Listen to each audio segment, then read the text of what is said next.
Hello students, welcome to M and C education. M and C education में आप सबों का बहुत बहुत स्वागत। Today we are going to start a new chapter that is application of derivatives. In chapter 5 we have learnt how to find derivatives of composite functions, inverse trigonometric functions, implicit functions, exponential functions and logarithmic functions.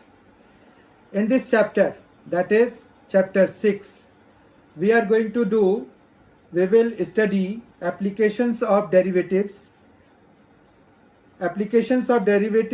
in the various disciplines, that is in engineering, science, social science and many other fields. For instance, we will learn how to how the derivative can be used to find the rate of change of quantities, to find the equation of tangent and normal to a curve at a given point, to find turning point on the graph of the function, which in turn will help us to locate points at which largest or smallest value locally of a function occurs. We will also use derivative to find intervals on which a function is increasing or decreasing. Finally, we use the derivative to find approximate value of certain quantities. That means there are so many uses, so many applications of derivatives. So, as an introduction, we have seen how and what we need to study, or what are we going to study in this chapter, or what is this chapter all about. So, we have done this part, introduction part. Now, we will see the first application of derivatives, rate of change of quantities. Rate of change of quantities actually क्या है? When we differentiate any function, what we get rate of change of something. It can be with respect to time, or it can be with respect to some of the variables already existing there. That means, जैसे for example, if we take area of a circle. Now if we take area of a circle, its formula is pi r square, right? ये pi r square area का formula होता है। अब हम इसको दो तरीके से डिफ्रेंशिएट करा सकते हैं। इसको हम विद रिस्पेक्ट टू आर भी ये डेरिवेटिव इसका निकाल सकते हैं, और विद रिस्पेक्ट टू इसको हम टाइम के रिस्पेक्ट में भी डिफ्रेंशिएट कर सकते हैं। ठीक है, तो देखिए, जब हम with respect to r differentiate कराएंगे तो we will need to write here d A by d r and its differentiation will be 2 pi r only. ठीक है, जब हम t के रिस्पेक्ट में इसको डिफरेंशिएट कराएंगे तो we will need to write here d A by d t and it will be 2 pi r into d r by d t. ठीक है, समझ में आया? यानी कि इस वाले के लिए वैल्यू हमें जब चाहिए होगा, अगर हम न्यूमेरिकल वैल्यू हमें लेना है, तो हमें जो है 2 pi r into d r by d t, मतलब आर की वैल्यू के साथ साथ में rate of change of radius with respect to time भी चाहिए होगा।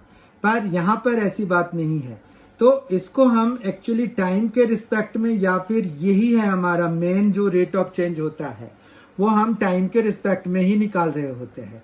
ये तो रिलेटिव रेट ऑफ चेंज है, ये एब्सोल्यूट रेट ऑफ चेंज है। ठीक है, दोनों को समझने की जरूरत है। तो यही है rate of change of quantities. यहां पर क्या हुआ? Area is changing. We can apply the same notion for different quantities like volume, surface areas और anything, length, width, height, etc. किसी पर भी हम लगा सकते हैं। ठीक है, तो rate of change of quantities बहुत ही आसान है। मतलब ये है कि जो भी चीज आपको दिया हुआ है, अगर आपको टाइम के साथ में उसको डिफ्रेंशिएट कराना है तो विद रिस्पेक्ट टू टी करा दीजिए। अगर किसी एग्जिस्टिंग क्वांटिटी के साथ में डिफ्रेंशिएट कराना है, रिस्पेक्ट में with respect to any existing unit कराना है, तो आप उसको उस यूनिट के, मतलब जैसे यहाँ पर रेडियस के रिस्पेक्ट में कराया तो वहां पर कुछ और होगा, लेंथ होगा, विड्थ होगा, हाइट एटसेट्रा के अबाउट आप करा सकते हैं। ठीक है, तो यहाँ पर यही है rate of change of quantities one of the applications of derivative है। ठीक है, तो आइए हम इसके कुछ सॉल्व एग्जाम्पल कर लेते हैं ताकि हमें जो है इसका और ज़्यादा क्लैरिटी से पता चले। मतलब ये सिंपल है कि जो हम डिफ्रेंशिएशन करते हैं वो हमें rate of change of that quantity दे देता है with respect to what we are differentiating. मतलब dy बाई डी एक्स भी अगर हम करा रहे हैं तो ये y का rate of change with respect to x देता है। ठीक है, तो ये समझ में आ गया, dy बाई डी एक्स भी हमारा वो rate of change of y with respect to x ही है। अब y हमारा पूरा पूरा फंक्शन होता है, y की कोई वेरिएबल टर्म्स में एक्सप्रेशन होता है, तो उसके लिए फिर वो हमें जो भी सॉल्व होके आता है वो पूरा रेट ऑफ चेंज को रिप्रेजेंट कर रहा होगा। अगर हम उसमें x की वैल्यू या जो भी वेरिएबल्स अपीयर हो रहे हैं उसकी वैल्यू लगा देंगे तो हमें उसका मैग्नीट्यूड भी मिल जाएगा। आइए हम कुछ सॉल्व एग्जाम्पल, सॉल्व क्वेश्चंस के थ्रू इस चीज को और ज्यादा अच्छे से समझने की कोशिश करते हैं। Let us take first question for today as find the rate of change of the area of a circle पर second with respect to its radius r when r is equal to 5 centimeter. Rate of change of area of a circle per second with respect to its radius r when r is this. ठीक है, तो मतलब हमें यहाँ पर क्या करना है, with respect to its radius निकालना है। अब एरिया जो है सर्कल का क्या होगा, अगर r इसका रेडियस है तो पाई आर स्क्वायर हो जाएगा। हमें विद रिस्पेक्ट टू r ही डिफ्रेंशिएट कराना है तो ये 2 पाई r हो जाएगा। अब D A by D R जब हम किसी पॉइंट पे निकालते हैं तो हम उसको रिप्रेजेंट कुछ इस तरह से करते हैं। यहाँ पर सब स्क्रिप्ट में r इज इक्वल टू 5 लगा देंगे तो ये आ जाएगा 2 pi into 5। As a result ये 10 पाई सेंटीमीटर स्क्वायर और ये पर सेकेंड हो जाएगा। ठीक है, क्योंकि उन्होंने कहा है एरिया ऑफ अ सर्कल पर सेकेंड, लेकिन हमें निकालना है विद रिस्पेक्ट टू रेडियस, तो ये सेंटीमीटर स्क्वायर पर सेकेंड आ जाएगा। मतलब 10 पाई सेंटीमीटर स्क्वायर पर सेकेंड आंसर हो जाएगा। ठीक है,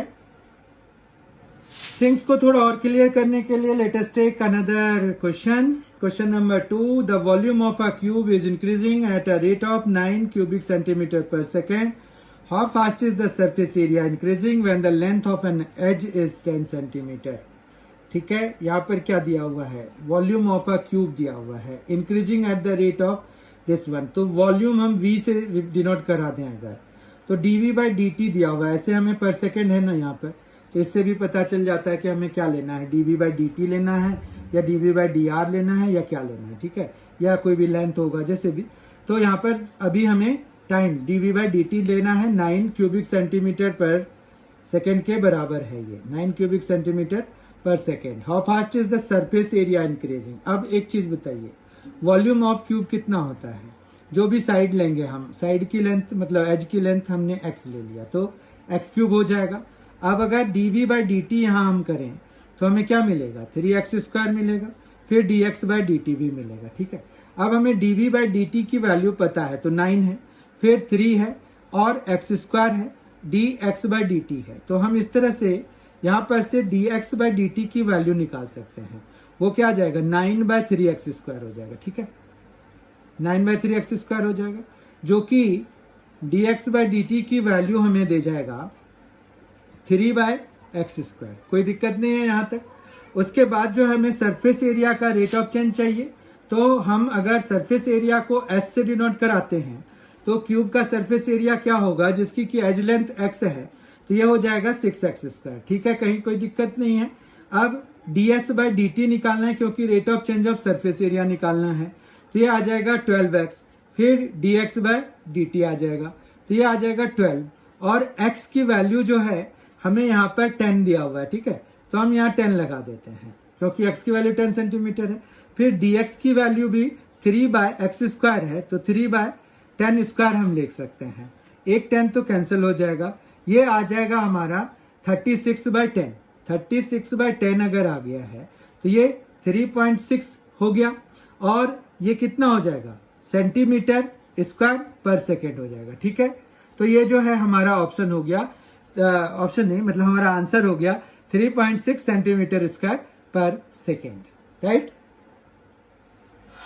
क्वेश्चन नंबर 3 देखते हैं। The total cost CX in rupees रुपया associated with the production of x units of an atom is given by Cx is equal to 0.05 x cube minus 0.02 x square plus 30x plus 5000. Find the marginal cost. सबसे पहली बात ये देखिए, आगे हालांकि इस question में उन्होंने डिफाइन भी किया हुआ है कि marginal cost, where by marginal cost we mean the instantaneous rate of change of total cost at any level of output. That means any level of output means x.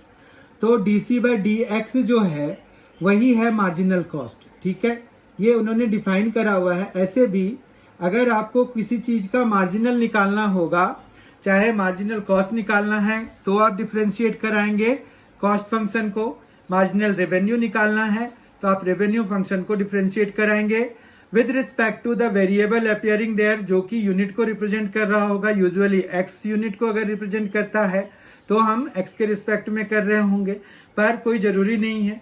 तो unit को हम जिससे भी रिप्रेजेंट कर रहे होंगे तो with respect to that variable हमें डिफ्रेंशिएट करना पड़ेगा, तो हमें इंस्टेंटेनियस चेंज ऑफ मिल जाएगा, जो भी टोटल कॉस्ट का या टोटल रेवेन्यू का वॉट-एवर। तो यहाँ पर Cx जो है हमें दिया हुआ है, Cx दिया हुआ है 0.005 x cube minus 0.02 x square plus 30x plus 5000, ठीक है। यहाँ पर तो हम जब मार्जिनल कॉस्ट निकालेंगे तो वो c डैश x के बराबर होगा, ये आ जाएगा 0.015 x square minus 0.04 x plus 30। अब हमें कितने पर चाहिए, तो जब 3 यूनिट्स जो है सेल हो रहा है तो हमें चाहिए MC, जब 3 यूनिट्स से सेल हो रहा है तो वो C-3 के बराबर हो जाएगा 0.015 into 3 square minus 0.04 into 3 plus 30 is equal to, ये आ जाएगा 9, तो ये आ गया 135। तो 0.135 माइनस 0.12 प्लस 30 आ गया। तो इस तरह से जब हम इनको सॉल्व करेंगे 5, ठीक है, तो जिसको कि हम 30.02 लिख सकते हैं, तो ये हमारा करेक्ट ऑप्शन हो जाएगा। तो मतलब marginal cost when 3 units are produced will be 30.02 rupees, 30.02 will be the answer, क्योंकि जब हम 30.015 को अप्रोक्सीमेटली वैल्यू लेंगे, राउंड ऑफ करेंगे तो हमें 30.02 मिल जाएगा। Question number 4 for today is, a ladder 5 meters long is leaning against a wall. The bottom of the ladder is pulled along the ground away from the wall at the rate of 2 centimeters per second.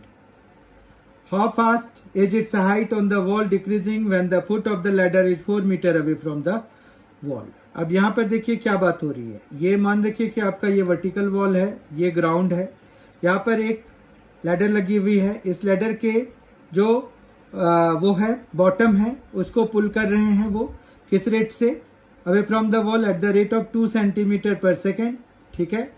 उसके बाद ये height है मान रखिए, और ये हमने x ले लिया, ठीक है। तो यहाँ पर क्या हो जाएगा, h square plus x square, वो किसके बराबर हो जाएगा, जो लेंथ ये वाला है ये 5 है तो 5 का स्क्वायर हो जाएगा, ठीक है। तो हमारे पास यहाँ पर h square plus x square is equal to 25 आ चुका है। अब हम क्या करेंगे, हम डिफ्रेंशिएट कराएंगे, दोनों साइड डिफ्रेंशिएट करा देते हैं। Differentiating both sides with respect to t we obtain, तो यहां पर 2h dh by dt आएगा plus 2x dx by dt आएगा, और ये इक्वल टू 0 हो जाएगा। आपको dx by dt दिया हुआ है और ये 2x x की वैल्यू दी हुई है, वो है 4 मीटर, ठीक है। तो सेंटीमीटर वाइज ये 400 सेंटीमीटर हो जाएगा। अच्छा, एक काम और कीजिए, 2 कैंसिल करा दीजिए, कॉमन लेके उसको दूसरी साइड लगा दीजिए। फिर हमारे पास अगर ये 4 है, ये 5 है, तो ये कितना हो जाएगा, 3 हो जाएगा, यानी कि ये 300 सेंटीमीटर, ये 400 सेंटीमीटर। तो हमारा जो इक्वेशन है वो बन जाएगा 300 dh by dt plus x की जगह पे 400 और dx by dt की जगह पे 2, क्योंकि ये 2 सेंटीमीटर पर सेकेंड दिया हुआ है, इज इक्वल टू 0 हो गया। तो ये dH बाय dt हो जाएगा -800 बाय 300, कैंसिल करा दीजिए तो -8/3 हो गया। मतलब ये जो हाइट है ना वो डिक्रीज करेगा इतना सेंटीमीटर पर सेकेंड के रेट से, ठीक है। इतना सेंटीमीटर मतलब -8/3 सेंटीमीटर पर सेकेंड के रेट से ये जो height on the wall is decreasing, ठीक है। तो हम लिखेंगे therefore height on the wall मतलब लैडर्स हाइट, ठीक है। Ladder's height on the wall is decreasing at the rate 8/3 centimetre पर सेकेंड, ठीक है। This will be our final answer. समझ में आ गई बात। Question number 5 for today's session is a balloon which always remains spherical has a variable diameter 3/2 into 2x plus 1. Find the rate of change of its volume with respect to x. अब यहाँ पर diameter दिया हुआ है तो d is equal to 3/2 into 2x plus 1 है। अब इसका रेडियस कितना हो जाएगा, तो इसका रेडियस हो जाएगा 3/4 इंटू 2x प्लस 1, राइट। फिर remains spherical has a variable diameter, find the rate of change of its volume. तो वॉल्यूम कितना हो जाएगा, बैलून है वॉल्यूम इसका 4/3 पाई r क्यूब के बराबर होगा। तो मतलब 4/3 पाई इंटू 3/4 का क्यूब इंटू 2x प्लस 1 का क्यूब, ठीक है। इतना समझ में आ गया। अब जो है v बेसिकली हमारे पास 4/3 इंटू पाई इंटू 27/64 और इंटू 2x प्लस 1 का क्यूब हो जाएगा, ठीक है। तो ये आ जाएगा 9, ये आ जाएगा 16, ठीक। तो ये आ गया 9/16 पाई इंटू 2x प्लस 1 का होल क्यूब, ठीक है। अब हम जो है with respect to x rate of change of its volume निकालना चाह रहे हैं। तो विद रिस्पेक्ट टू x मतलब डिफ्रेंशिएट कराना पड़ेगा। विद रिस्पेक्ट टू x किसको, v को। तो ये आ जाएगा 9/16 पाई इंटू 3 2x प्लस 1 का स्क्वायर इंटू 2। तो ये आ गया 2 से ये 8 टाइम्स में कैंसिल हो गया। तो ये आ जाएगा 27/8, 27/8 आ जाएगा। ये 3 से जब हम मल्टीप्लाई कराएंगे तो, और पाई और फिर 2x प्लस 1 का स्क्वायर। समझ में आ गई बात। तो यहाँ पर ये जो है with respect to x rate of change of volume निकल आया हमारा 27 पाई/8 और 2x plus 1 whole square. Clear. Question number 6, sand is pouring from a pipe at the rate of 12 centimeter cube per second. The falling sand forms a cone on the ground in such a way that the height of the cone is always 1/6 of the radius of the base. How fast is the height of the sand cone increasing when the height is 4 centimeter? तो ये तो बाद में use होगा। पहले यहाँ पर pipe से जो है ये 12 क्यूबिक सेंटीमीटर पर सेकेंड के हिसाब से सैंड फॉल कर रहा है। मतलब क्या चेंज हो रहा है, वॉल्यूम। तो dv/dt हमें दिया हुआ है 12 क्यूबिक सेंटीमीटर पर सेकेंड, राइट। अब falling sand forms a cone on the ground in such a way, एक कोन बना रहे हैं ये ग्राउंड पे, और वो ग्राउंड पे इस कंडीशन के साथ बना रहे हैं कि जो हाइट ऑफ द कोन है वो 1/6 of the radius of the base है। मतलब अगर हम इसको r मान लेते हैं तो ये हाइट जो है r/6 के बराबर दिया हुआ है, ठीक है। फिर हमें how fast is the height, तो हमें हाइट रखना है। तो हम क्या करते हैं, r is equal to 6h use कर लेंगे। किस में, वॉल्यूम ऑफ कोन के जो एक्सप्रेशन होगा। तो वॉल्यूम ऑफ कौन होता है 1/3 पाई r स्क्वायर h, ठीक है। अब यहाँ पर 1/3 पाई r की जगह पे 6h डालेंगे अगर, तो 6h का स्क्वायर हो जाएगा इंटू h हो जाएगा, ठीक है। तो ये आ गया 1/3 पाई आ गया इंटू 36 h क्यूब हो गया, ठीक है। तो ये v is equal to 1/3 pi into 36h cube है, तो यहाँ कैंसिल करा देते हैं ना, तो ये 12 हो जाएगा। तो ये बेसिकली कितना आ गया, 12h क्यूब के बराबर आ गया। तो अब v डैश जब निकालेंगे तो वो हो जाएगा 36h स्क्वायर इंटू dh/dt आ जाएगा, ठीक है। क्योंकि हमें यहाँ पर dv/dt लिखना सही रहेगा, v dash we don't use it है, बिकॉज क्योंकि हमें यहाँ पे dv/dt की वैल्यू यूज करनी है और dh/dt हमें निकालनी है, तो v dash will not work good है, तो dv/dt ही हम लिखते हैं यहाँ पर, ठीक है। फिर dv/dt की वैल्यू डाल देते हैं यहाँ से, ये आ गया 12 और ये है 36h square dh/dt। We need what, the value of dh/dt। It is very simple, dh/dt is equal to क्या हो जाएगा, 12/36h स्क्वायर, 36h स्क्वायर। तो 12 से ये कैंसिल करा दीजिए, 3 कर दीजिए, तो ये आ गया 1/3h स्क्वायर और h जो है वो 4 है, तो 4 स्क्वायर यानी कि 1/48 हो गया। 16 इंटू 3 तो 48 हो गया। यूनिट क्या होगा इसका, यूनिट होगा इसका सेंटीमीटर पर सेकेंड, ठीक है। तो यहां पर हम सेंटीमीटर पर सेकेंड भी लिख देंगे। तो इसका मतलब ये हुआ कि ये जो सैंड कॉर्न की हाइट है वो 1/48 और पाई वी हैव मिस्ड समवेयर, तो यहाँ पर ये पाई भी लिखना पड़ेगा, ये पाई, यहाँ पर ये पाई है, ठीक है। तो ये पाई है, तो ये यहाँ पर नीचे को जाएगा, ठीक है, ये पाई नीचे को गया तो ये आ गया, तो 1/48 पाई सेंटीमीटर पर सेकेंड आएगा इसका आंसर, ठीक है। तो इस तरह से हमने 6 क्वेश्चंस कर लिए रेट ऑफ चेंज के लिए, जो कि बहुत ही इंपॉर्टेंट क्वेश्चंस थे, और जिससे कि हमारा जो concept of rate of change of quantities, जो फर्स्ट सेक्शन है एप्लीकेशन ऑफ डेरिवेटिव्स का, वो क्लियर करने के लिए हमें ये 6 क्वेश्चंस हमने किए। आई होप कि जो कंसेप्ट बिहाइंड द ये जो एप्लीकेशन ऑफ डेरिवेटिव्स का जो फर्स्ट सेक्शन है कि rate of change of quantities है, तो concept behind rate of quantities काफी हद तक क्लियर हो गया होगा। Thank you so much for being with us, thanks a lot. I hope you will be present in the next session in which we will start increasing and decreasing functions. Thank you so much. Thanks for being with us. Thanks a lot.